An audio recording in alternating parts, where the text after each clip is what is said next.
Hi, my name is Kelly Stelmack, and this is my son, Keaton. Hi. We are making this video. We are the ones who actually witnessed the animal control officer shooting the dog on Friday, October the 15th.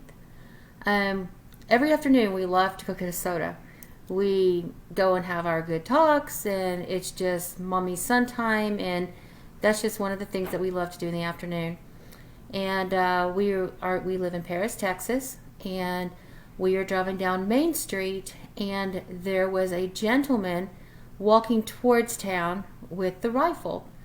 And it caught both mine and Keaton's attention because we're like, okay, that just doesn't seem right.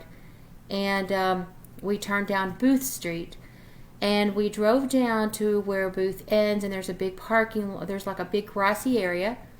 And facing towards, there's a big white church back there, and he had shot her. He was actually bringing his rifle down, and she was limping off, and I started yelling and screaming at him, "You cannot shoot that dog." And to me, he says, "I am with the police department." "Yes, I can." And so I instantly asked him, "Okay, where is your badge?" And he wouldn't show me a badge. He wouldn't tell me his name. He just kept walking down the street.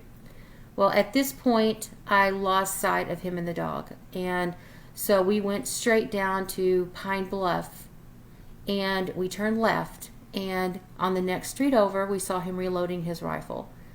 And I knew at that point, I have to find this dog. I have to stop this, because at this point, we think here's this crazy guy. He's dressed like a security officer. And we think here's this crazy guy walking around shooting. I didn't know if he was going to shoot a child or shoot a person. And I just told my son, I said, if I tell you to get on the floorboard, you get on the floorboard. And about that time, we were driving down Pine Bluff after we saw him reloading. By that red fence? Yes, by that fence. On the next street over, we saw him reloading his rifle. About that same time, I looked back, and there was a woman pulling into a driveway really fast. And something just told me, this has something to do with it. And we went straight, and we turned down that road and parked, and I got out, and because you could see the dog in the yard,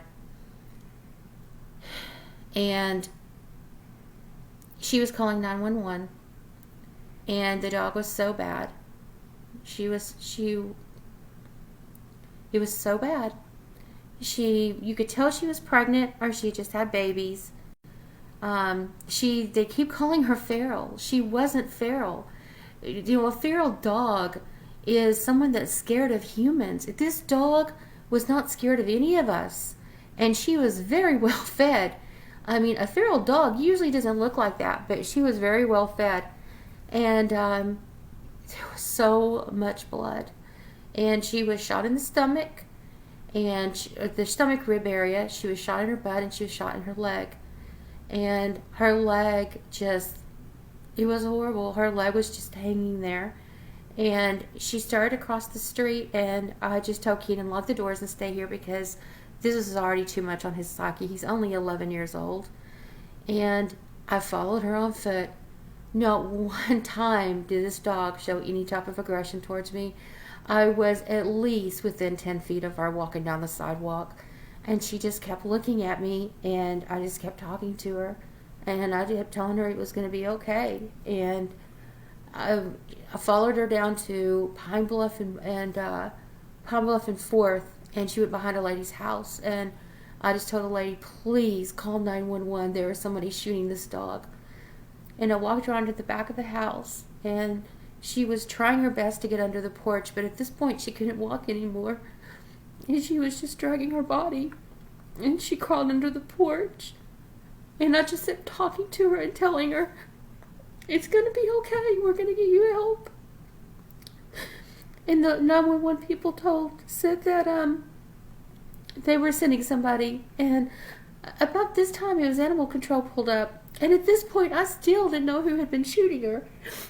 And animal control pulled up, and he got out. And all I could do was just start yelling, "This is the guy shooting her. This is the guy shooting her." And he walked up to me. He told me she was a feral dog. He had been looking for her for 3 years. That it was just time to end it. And he just kept calling her feral, And I said, how can she? She's not feral. She's not feral. She has not aggressively attacked me one time this whole time. And,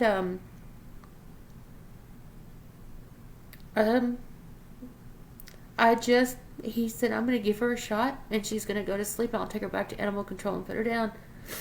And at that point, my heart just dropped because this whole time I had been sitting there telling her we were going to get her help. And that we were going to get her help. And in the end, the last face that she saw was this guy who had been shooting her. So I left and went back to get my car. And I came back up and the police were there. And the police told me they weren't there to protect the dog. They were there to protect the animal control officer because they had been called out that there were several people out there and a mob was forming. And I said, it's only been me and this lady that lived at this house. It hasn't been anybody else. But he wasn't there to save her. And here, how can that be right? That somebody can walk in the streets and just shoot a dog like that and not even humanely. He shot and he tortured her. And he hunted her. And he just kept hunting her. I don't know how this is legal. My son has nightmares. I have nightmares. I can't sleep. And we just need to have these laws changed. We named her Abby. And we had to name her. She is so much part of us now that we had to name her. We named her Abby. And I'm just begging you to please pass this on and sign my petition so we can get justice for Abby. This is not right. Is there anything you want to say? I just hope she. No. Are you sure? I just hope she has a good place now. Thank all of you, and please just keep signing that petition, and please let's get this changed. Thank you.